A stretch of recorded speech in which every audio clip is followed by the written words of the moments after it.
شروع کرتے ہیں اللہ کے بابرکت نام سے جو بڑا مہربان اور نہایت رحم والا ہے۔ تمام تعریفیں میرے اللہ رب العزت کے لیے ہیں۔ السلام علیکم لسنرز، میں ہوں آپ لوگوں کی ہوسٹ نوشین، اور میں اپنے چینل خوفناک کہانیوں میں اپنے سبھی سننے والوں کو خوش آمدید کہتی ہوں۔ میں امید کرتی ہوں آپ سب لوگ خیریت سے ہوں گے، جہاں ہوں گے خوش ہوں گے۔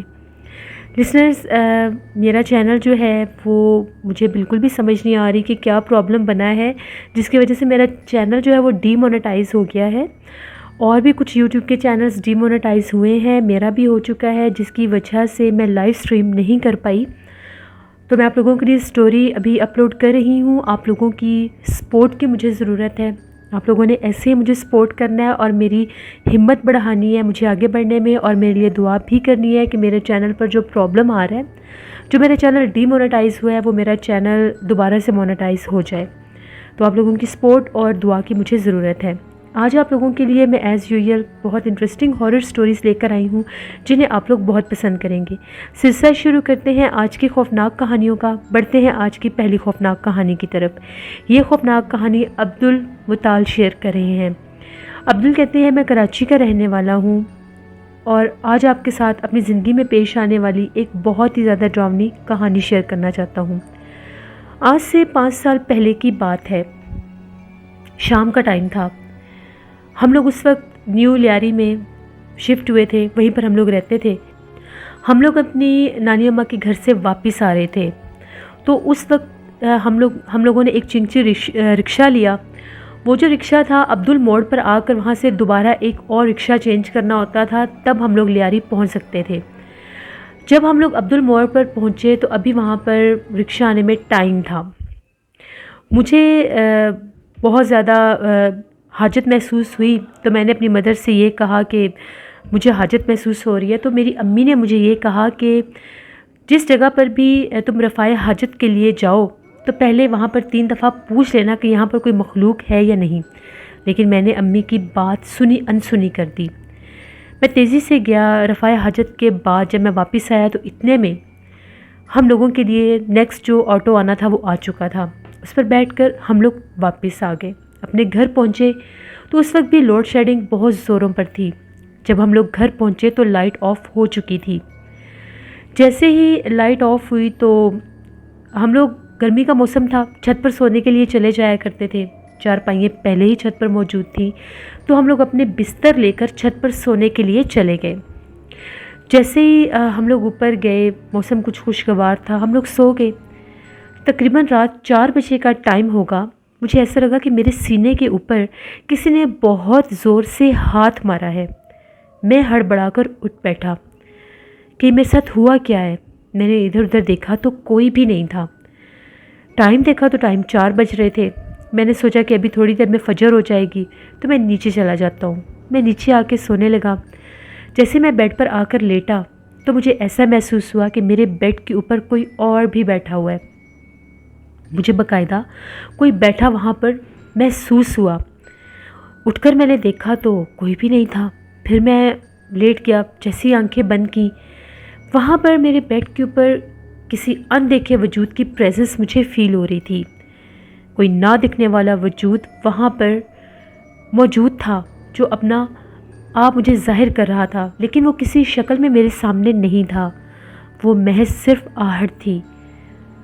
کچھ میں تھوڑا ڈر بھی گیا، خیر پھر میں سو گیا۔ صبح یہ بات میرے مائنڈ سے اسکپ ہو گئی، نکل گئی کہ میں نے امی سے یہ بات شیئر کرنی ہے یا نہیں۔ اگلا دن بھی ویسے ہی حسب معمول گزر گیا۔ آج رات پھر لائٹ آف ہوئی، ہم لوگ سونے کے لیے اوپر چلے گئے۔ جیسے ہی رات 4 بجے کا ٹائم ہوا، میری آنکھ کھلی تو میں نے ایک شور سنا۔ وہ شور ایسا تھا جیسے ہم لوگوں کے دروازے کے اوپر بہت زور زور سے دستک ہو رہی ہے، کوئی بہت زور زور سے دروازہ پیٹ رہا ہے جیسے۔ ٹائم دیکھا تو وہی 4 بجے کا ٹائم، سب گھر والے سو رہے تھے۔ میں نیچے آیا، میں نے آ کر پوچھا کہ باہر کون ہے؟ کوئی جواب نہیں آیا۔ میں پھر 1 منٹ کھڑا ہوا کہ باہر کون ہے؟ پھر مجھے کوئی جواب نہیں آیا۔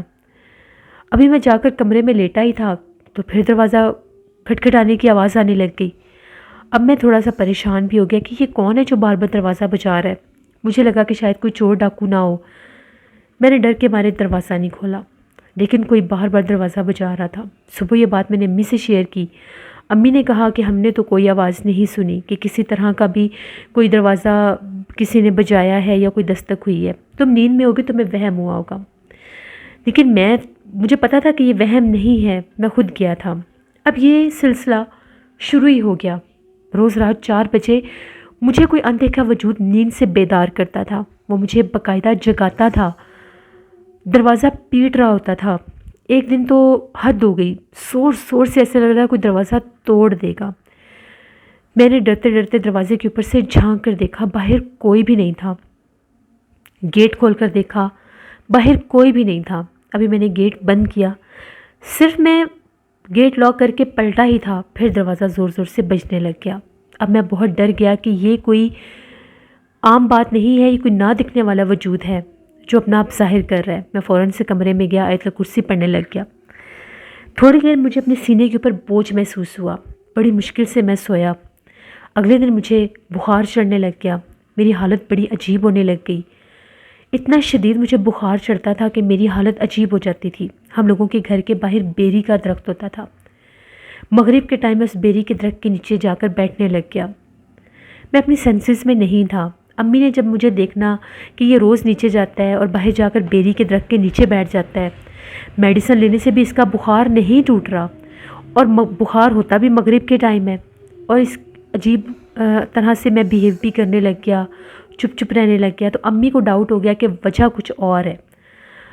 ہم لوگوں کے گھر کے قریب ہی ایک صاحب علم تھے، امی مجھے ان کے پاس لے کر گئیں، انہیں ساری بات بتائی، انہوں نے مجھے دم کیا، پڑھائی کی۔ ان کا یہ کہنا تھا کہ اس کے ساتھ کوئی غیبی مخلوق ہے، کوئی جنات ہیں، اس سے کوئی ایسی حرکت ہوئی ہے جس کی وجہ سے وہ جنات جو ہیں اس کے پیچھے لگے ہوئے ہیں۔ بس یہ بات سننے کی دیر تھی، میں تو بہت ڈر گیا۔ انہوں نے مجھے دم کیا، میں نے انہیں ساری بات بتائی، امی کی بات بھی یاد آ گئی، امی نے بھی ساری بات بتائی کہ اس طرح سے ہم لوگ واپس آ رہے تھے تو راستے میں رفع حاجت کے لیے یہ ایک جگہ پر رکا تھا، تو ان کا یہی کہنا تھا کہ وہاں پر نیک جنات کا بسیرا تھا، اس نے وہاں پر ناپاکی کی ہے جس کی وجہ سے وہ جنات اسے نقصان تو نہیں دے رہے لیکن اپنی موجودگی ظاہر کر رہے ہیں کہ یہ معافی مانگ سکے، اگر اس نے معافی نہ مانگی تو وہ اس کو نقصان بھی پہنچا سکتے ہیں۔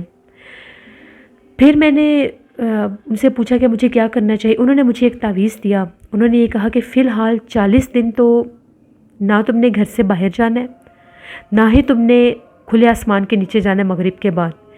جیسے مغرب کی اذان ہو اس تعویذ کو اپنے جسم پر رگڑ کر جلا دینا ہے۔ اس دوران آپ لوگوں کے گھر کا دروازہ بار بار کوئی بجائے گا، جب آپ کے دروازے پر دستک ہوگی تو آپ نے 3 دفعہ پوچھنا ہے، اگر تو 3 بار میں ایک بار بھی جواب آئے تو آپ لوگوں نے دروازہ کھول دینا ہے، اور اگر 3 بار دستک دینے پر ایک بار بھی جواب نہ آئے تو آپ نے دروازہ نہیں کھولنا۔ 40 دن تک ہم لوگ وہ تعویذ چلاتے رہے۔ مغرب کا ٹائم ہوتا تھا تو میرے جسم کے ساتھ رگڑ کر ان تعویذوں کو جلایا جاتا تھا، اور اس دوران بہت زور سے ہم لوگوں کا دروازہ پیٹنے کی آواز آتی تھی، لیکن جب ہم لوگ پوچھتے تھے تو باہر سے کوئی جواب نہیں آتا تھا۔ بہت عجیب وہ 40 دن تھے۔ میں گھر کے اندر ہی رہا۔ اس دور میں لیاری میں اتنا خاص رش بھی نہیں ہوتا تھا۔ 40 دن گزرنے کے بعد اللہ اللہ کر کے میری اس مخلوقات سے جان چھوٹ گئی۔ میرے اوپر جس غیبی مخلوق کا اثر ہوا تھا اس نے میری جان چھوڑ دی۔ یہ میری زندگی کی ایک کہانی تھی جو میں نے آپ کے ساتھ شیئر کی۔ بہت شکریہ عبدالمطال آپ کا۔ لسنرز، یہ تھی آج کی ایک خوفناک کہانی۔ جتنے دن میرے چینل پر ایشو آ رہا ہے میں ڈیلی کی صرف ایک سٹوری ہی پوسٹ کروں گی، اور آپ لوگوں سے میری ریکویسٹ ہے کہ میرے چینل کی سٹوریز کو آپ لوگوں نے لائک کرنا ہے، مجھے سپورٹ کرنا ہے، میرے چینل کی ویڈیو کو شیئر بھی کرنا ہے۔ آپ لوگ جانتے ہیں کہ میں نے اپنے اس چینل پر بہت ہارڈ ورکنگ کی ہے، 3 سال میں نے اس پر کام کیا ہے۔ اب آ کر میرے چینل کے ساتھ یہ پرابلم ہوا ہے، جبکہ میں نے ایسا ویسا اپنے چینل پر کوئی بھی کام نہیں کیا جس کی وجہ سے مجھے یہ پرابلم جو فیس کرنا پڑ رہا ہے میں کر رہی ہوں۔ انشاءاللہ یہ مسئلہ حل ہو جائے گا جلدی۔ آپ لوگوں کی دعا اور سپورٹ مجھے چاہیے۔ آپ لوگ بھی اپنی خوفناک کہانیاں شیئر کر سکتے ہیں ڈسکرپشن باکس میں دیے گئے ای میل آئی ڈی noshinmir57@gmail.com پر۔ اس کے علاوہ آپ لوگ مجھے کمنٹ باکس میں بھی سٹوری شیئر کر سکتے ہیں۔ انشاءاللہ میں ریگولر سٹوری پوسٹ کروں گی۔ کل آپ لوگوں کے ساتھ پھر ملاقات ہوگی کسی نئی خوفناک کہانی میں۔ جہاں رہیں خوش رہیں۔ Thank you for watching. Stay blessed. اللہ نگہبان۔